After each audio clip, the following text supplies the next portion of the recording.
الدنيا دي ما عادش فيها امان. لما الاب يبيع ابنه ويبيع ممتلكات ابنه، ده حاجه غريبه والله اللي بيحصل في الدنيا دي. الاب الانسان بيقول لك اللي يكبر ابنك دويه ولا خويه ولا مش عارف ايه اللي حصل في الدنيا. ما عادش فيه امان. ايه رحمتك يا رب بينا. مش عارف ايه اللي حصل. ناس الدنيا تقل خيرها. حاج سطور عامل ايه؟ حبيبي طيب. حبيبي يا فتله اقعد. مالك شايل هموم الدنيا كده ليه لوحدك؟ زعلان على اللي بيحصل في الدنيا يا عم فتله. حصل ايه يا حاج سطور؟ شوف براك. ماله؟ مين شبراك؟ ولا انت ولا تعرف براك ولا وراك حتى. الدنيا ماشيه معاك كده اهوت وخلاص. ما انت اسمك فتله. بدنجان ايه؟ انت عندك توهان. بطاطس ب5 جنيه. عندك توهان. الشيف براك ده يا ابني شيف ترك. يعني انت فاهم يعني ايه شيف اصلا؟ شيف ده يعني بيطبخ يعني، وزي الطباخين عندنا هنا كده اللي بيطبخوا في الافراح. كان عنده كم مطعم كده في تركيا وعاملهم وعطي حق الاداره لابوه. خلاص ابوه راح من وراه باع الايه، والواد يا عيني حزين في النت، وانا متاثر بسببه. وانت عارف لا ديني ولا اخلاقي يخلوني نشوف واحد متازم وما نزعلش عليه. اخلاقي ومشاعري. يعني عايز تعمل ايه برضه؟ انا عايز نوقف مع الواد ده باي طريقه، وعايز نهديه قطعه كويسه، نشوف له حته تتعمل مطعم. فاقوم ايه بقى، انا قاعد امبارح فجت في دماغي فكره، لكن انما ايه، الواد دبور ابن المركوبه دي خلاص عنده 3 محلات في كفر الدوار جنب عمر افندي على المحموديه كده. خلاص محل برحه وشرحه وحاجه غريبه. خلاص حته حلوه برضه ما بيستخدمهاش. فانا عايز نبرك عليه وناخد منه المحلات ديت ونهادي بها الشيف براك، لان مش لاقي يعمل مطعم بعد ابوه ما باع له الحاجه. طب يا حاج سطور اللي يهادي مش يهادي من جيبه. طب وانت وفي فرق بينه وبين جيبكم يا خايبين؟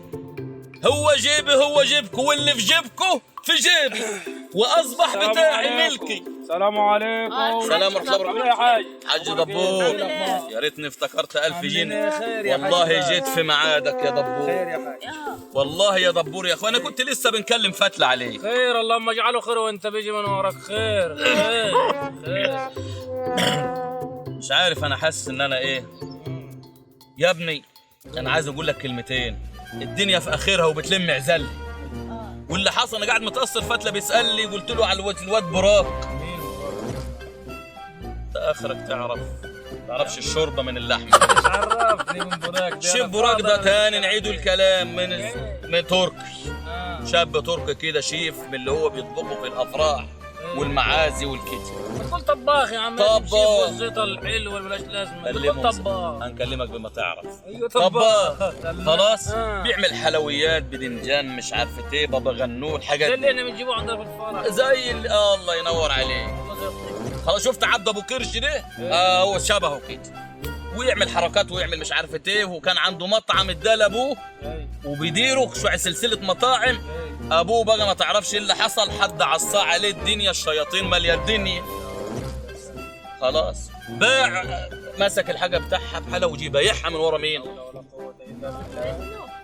انا بقى الموضوع ده هوت يا دبور مأثر فيها تأثير جامد. وقلت نساعده ونديله ايه، حاجه كويسه كده نوقفوا معاه. فانت جيت في دماغي، وطول عمر ابوك راجل كريم وطيب. كريم وطيب وابن ناس وبيعمل الخير. خلاص يا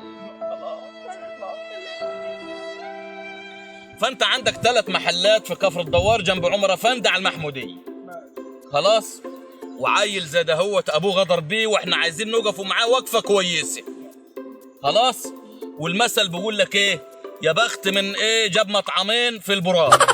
خلاص طيب يبقى احنا عشمان فيك ان انا ناخد منك الايه، المطاعم ديت ونديها له ويفتح فيها ياكل فيها عيش. احنا ربنا عطينا، فبنقول يعني نفتحه على الناس شويه. خلاص فانت هتكتب ايه، تبرع باسمي، وانا هنروح نهديه بيهم. خلاص. وبقى شوف بقى انت لما يتقال الحج دبور اتبرع بالايه، طبعا الاخبار هتكتب عنك والمجلات والدنيا هتتعدل.